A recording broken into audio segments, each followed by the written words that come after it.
So thank you for making that of record. Kung pakialam sa kriminal kung saan silang impernong gusto nilang pumunta. Well, Mr. Chair, for the record, you make your own history in this planet. yes, Mr. Yun Chair. ang gusto nilang mangyari. Doon sila sa impyerno at doon tayo magkita. Well, Mr. Chair, wala namang jurisdiction ng Senado sa impyerno. Dito lang sa bansa natin pwede tayong mag-investigate. Ba't doon tayo pupunta? Well, wala po akong ambisyon pumuntang impyerno pa. Pero Mr. Chair, ang punto lang nito,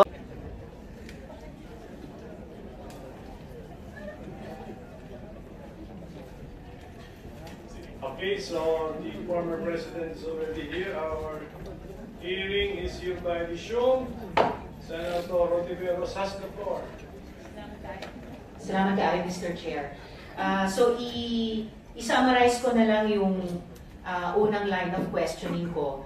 The point of my question tungkol sa assuming responsibility or not kina Kian, Carl Anthony Nunez, itatanong ko rin dapat sa Althea Barbon na 4 years old, at si Carl Arnaiz, at si Reynaldo de Guzman alias Kulot, na-confirm sa Caloocan Court na the evidence was merely planted by the police. Ang point ng unang questioning ko na yon ay kung ina-acknowledge nyo o hindi na yung policy nyo caused the death of innocents. So lastly, Mr. Chair, actually may mga isang dosenang tanong pa sana ako sa dating presidente pero na-high blood yata sila sa akin. So dalawang huling tanong na lang. Una po, yes, Mr. Chair. Pero lang siguro kasi excited lang ako. First time ako naka-appear ng Senate. But walang personalan. It has nothing to do with you, yung character. Yung boses ko lang kasi excited. But if we are offended by the demeanor, then mag-change gear na ko. I'll try to do it with moderation. Salamat kayo, Mr. Chair. Salamat kayo, Mr. Chair. At saka sa dali, Mr. Chair, and I'm addressing lahat kayo. Taga-probinsya po ako. Hindi ninyo pwede ako masumo na papaulit-ulit. Pag ginawa ninyo yan, isnabin ko kayo. Wala akong pera. I am not that rich na mag-travel dito sa aeroplano. Mahal yan. I am nagbubuhay ako sa retirement pay ko. So, pati itong pamasahe ko, retirement pay ko yan. Wala akong negosyo ever since. Gobyerno lang ako. I have been an employee of government ever since. Kaya, I do not have my public life is open to everyone. So, magastos masyado ang kaya kung maaari lang, tapusin natin ito hanggang bukas huwag na tayong umalis dito. Thank you. Salamat kayo, Mr. Chair. Tapusin talaga natin ito. Tapusin natin ito dito ngayon. Huwag tayong umalis dito hanggang umaga. Umabot man tayo hanggang umaga bukas.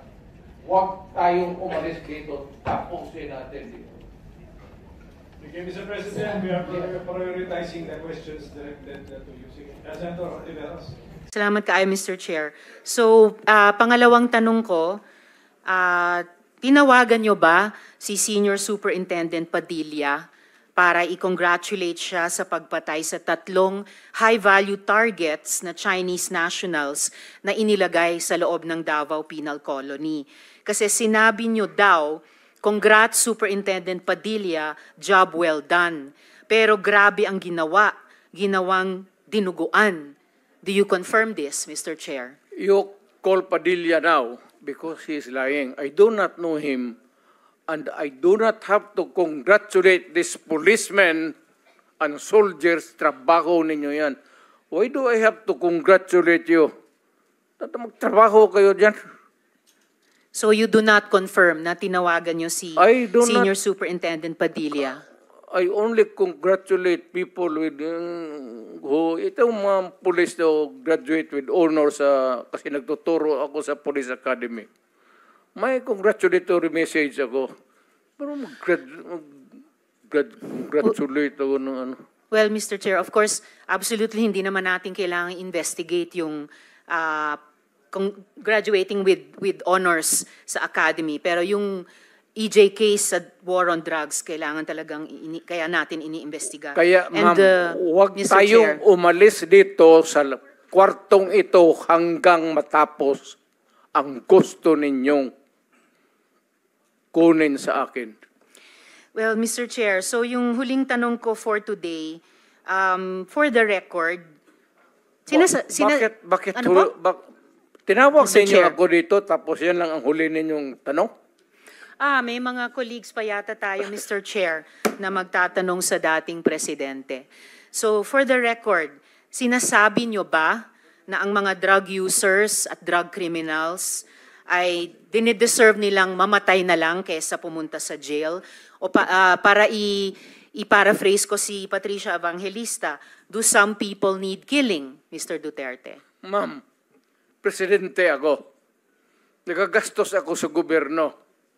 Bakit ako magbubuhay sa mga putang inang yan? Kung yung pera na ipapakain ko dyan sa preso, ibigay ko na lang doon sa mga tao dyan sa walang bigas. So, mas okay Walang pong trabaho. patayin sila kaysa ipreso Wala akong pakialam sila? dyan sa kriminal, ma'am.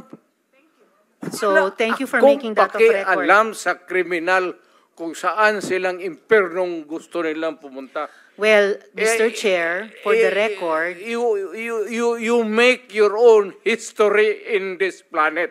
yes, Mr. Yun Chair. ang gusto nilang mangyari. Doon sila sa impyerno at doon tayo magkita. Well, Mr. Chair, wala namang jurisdiction ng Senado sa impyerno. Dito lang sa bansa natin pwede tayong mag-investigate. Ba't doon tayo pupunta? Well, wala po akong ambisyon pumuntang impyerno pa. Pero Mr. Chair, ang hirain punto kita, lang ma'am. nito, ang punto lang nito ay nung magsisimula ang anumang police operations, drug-related police operations, supposed to be at sinabi ng mga resource persons, merong pong manual of operations, merong continuum of force sa pag-enforce implement ng police anti-drug operation. So, ang premise is, yun na nga, arrest muna at build the case. Well, Mr. Chair, no, as a final word, I hope and I imagine that the Department of Justice is watching dahil ang daming admissions ng dating presidente involving criminal acts. Salamat kaayo, kasaysayan na lang po maghuhusga. Salamat kaayo, Mr. Chair. Thank you, Senator Mr. Ontiveros. Chair. Yes, go ahead, Mr. President. Nagtataka ako hanggang ngayon ang Justice Department hindi pa nag-file ng kaso hanggang ngayon.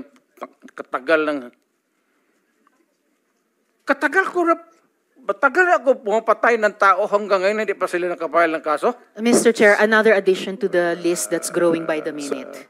Okay, for the record, Mr. President. wala na tayo Mr. President, for the record, kasi may nagtanong din sa akin Huwag na tayo magdrama dito. Tapusin na natin itong istorya na ito dito sa Pilipinas.